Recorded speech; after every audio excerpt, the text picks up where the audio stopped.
Life is full of uncertainties and adversities.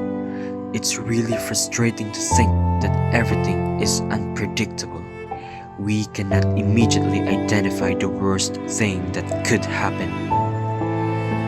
But we shouldn't lose hope. We need to continue striving and fight everything that challenges and abuses our rights. We have the power of voice, the power to make awareness, the power to encourage, and most importantly, the power to advocate.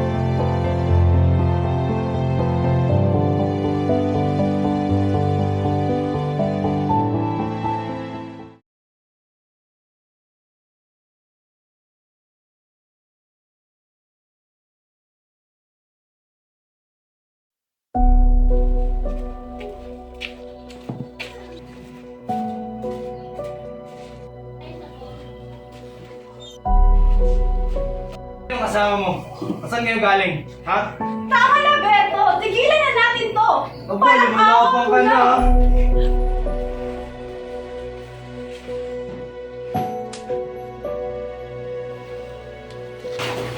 Wala kang hiya. Sa harap ko pa kayo mismo ng galampungan.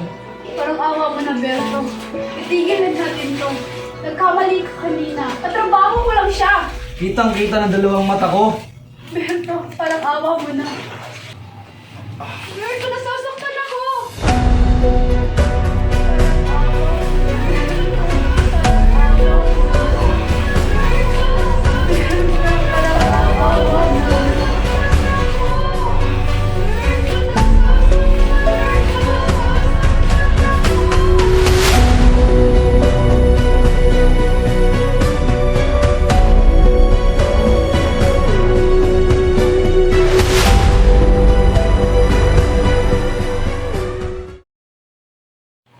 Parati na lang, nakakasawa ng mabuhay. Getting beaten up of the most of the time because of his baseless accusations. I still can't believe that I still managed to endure all of his tortures after all these years. We really don't have any idea when will be the time that the persons will show their true colors. Parang nasa isang selda ako na walang kawala, suki ng bugbog palagi. Araw-araw nakakatanggap ng mga pang-iinsulto. Wala eh, naduwag ako. He's always been threatening me that he would end my life pag kinanta ko siya sa otoridad. Worse, idadamay niya ang pamilya ko. Araw-araw, ganyan ang bungad ko. Puro masasakit na salita, puro pang-iinsulto. Okay na rin iyan, kaysa makatanggap ng pangbubugbog mula sa kanya. Gustong-gusto ko nang magsumbong. Napapagod na rin ako sa ganitong sitwasyon. Takot kasi ang pumipigil sa akin. Baka tutuhanin niya ang kanyang mga pagbabanta. It's frustrating to think that I really don't have the courage to free myself. If only I had the courage to speak for myself. Wala ka talagang kwenta. Gusto mo dagdagan ko pa yung kasama mo? Berto, parang awa mo na. Ayusin mo yan. Ayusin mo.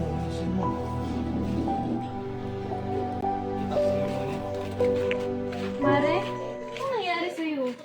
Ba't ang dami mong pasa? Katulad pa rin ng dati, binubugbog pa rin ako ni Berto. Sinasabi ko na nga ba eh. Bakit ba siya ang pinili mo? Ayan tuloy ang natamo mo. Ang dami mong pasa. Lumaban ka kasi. Ganyan yung ginawa ko noon eh. Nung binubugbog ako noon ni Angel, hindi ako lumalaban. Pero na-realize ko na hindi pwedeng ganun lang ako palagi. Kaya lumaban ka sana. O kahit i-report mo siya para naman matauhan niyang asawa mo. Hindi yung nagpapaapi ka lang dahil sa mahal mo siya. Huwag kang magpakatanga. Gamitin mo yung utak mo. Nasaan na yung katalinuhan mo? Kung palagi kang ganyan. Nga, Mare, no? Kailangan ko na ipagtanggol ang aking sarili. Maraming salamat, Mare. Walang anuman, Mare. Basta tandaan mo palagi na nandito lang ako. Susuportahan kita kahit anong desisyon mo. Basta huwag ka lang magpakatanga sa kanya. Maraming salamat, Mare. Hindi nga pala ako nag-iisa. Marami kami. Panahon na siguro para maranasan ko ang payapang buhay. Tama, hindi dapat ako nagpapadala sa takot at banta niya. Lalabanan ko itong takot na nararamdaman ko. He needs to pay for all the mental and physical torture he has done to me. I deserve freedom. I deserve justice. Palalayain ko na ang sarili ko.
Berta, naiiyak na talaga ako sa instructor natin. Ang lupit ko yan.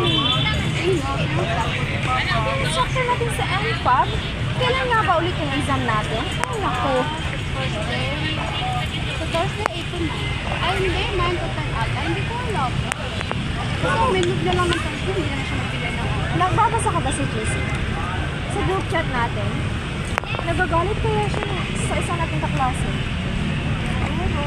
Pero hindi ko rin siya maintindihan. Napaka-isip na doon niya eh. Ay, naku. Alam mo, napapagod na talaga ako sa... Napaka-strict naman niya.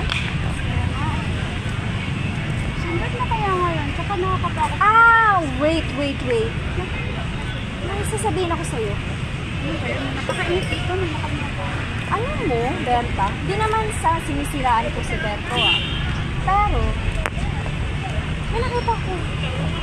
Eh, kasama siya babae. Eh, pasibo na nga sinasabi mo, Che. Hindi, may kasama siyang babae kahapon. Alam mo, naglalampungan kaya sila. Che, na malikmata ka lang siguro. Ay, kaya ako mata.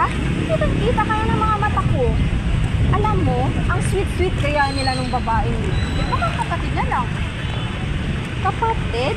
Eh, ba't may kapatid bang, yung naglalambingan ng parang magjowa?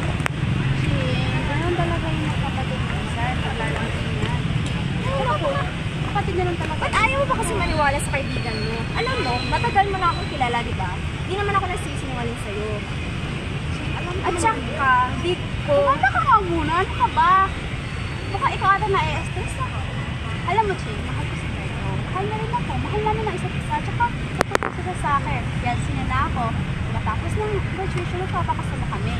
Kaya, alam ko naman, ayaw mo sa kanya kasi mukha siyang babaero. Pero, Che, kaibigan kita. Sana naman supportan mo ko. Alam mo, Berta, sinusuportahan naman kita, pero... Che, Ayaw ko maniwala sa lalaki. Parang, babae rin ang mukha kaya nun. Tsaka di Ano kayo ka ba? bagay. Haka-haka mo lang yun, naka ba? Alam mo, Berta. Ching, pakiusap. Mahal ko si Berto. Mahal niya rin ako. Ba't ayaw mo ba kasi maniwala sa akin? Nagsasabi naman ako ng totoo. Kasi mahirap naman paniwala yung sinasabi mo. Gusto ko ako mismo makakita kung mamumpain siya. Sige, Ako siya sa akin. Hindi niya ako sasaktan. Hindi siya mamumpain. Alam mo ba yung- Ako lang mamahal niya. Alam mo ba yung kasabihan na promise is meant to be broken? Alam mo, Berta? Alam mo, Ching, posible kasi yung sinasabi mo eh. Hindi naman kasi yung posible kasi nakita talaga ng dalawang mata ko. May kasama siyang babae kahapon at naglalampungan. Ching, sabi niya sa akin, kaibigan na lang daw yun. Palit na kaibigan. Ay naku, ewan ko sa... well, anyway, ice cream muna tayo. Ewan, pero mas nakamang idea yan. Parang malamig ng ulo mo. Kasi mukhang na-e-stress ka sa boyfriend ko ah. Ay naku, kung ayaw mo maniwala sa akin, di ay, di what? Ayun ako talaga. Ikaw talaga, Ching.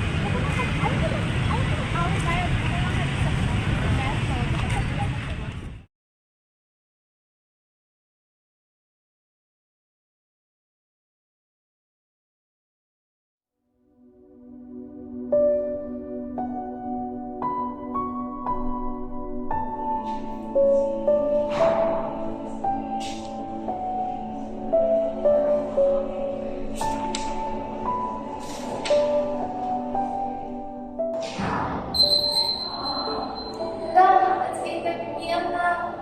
Ano yung still traffic na po ito. Project na lang.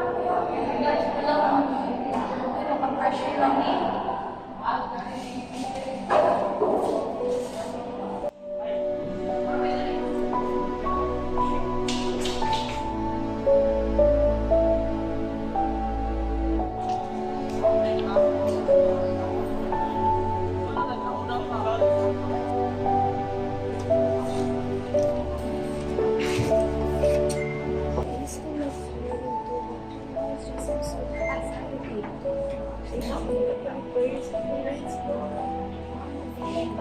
I see my friends struggling too much.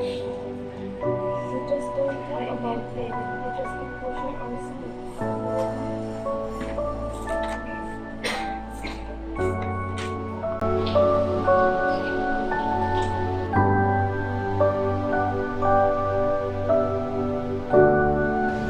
Bilang isang estudyante, naranasan ko ang matinding stress dahil sa mga sunod-sunod na pagsusulit at proyekto.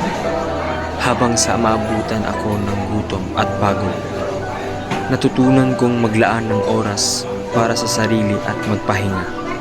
Ngayon, nag-a-advocate ako ng academic stress awareness upang matulungan ang iba pang estudyante na harapin ang kanilang mga hamon sa akademya nang hindi isinasakripisyo ang kanilang kalusugan. Success is not measured by wealth, but by the determination of a student who overcomes financial struggles to achieve their dreams.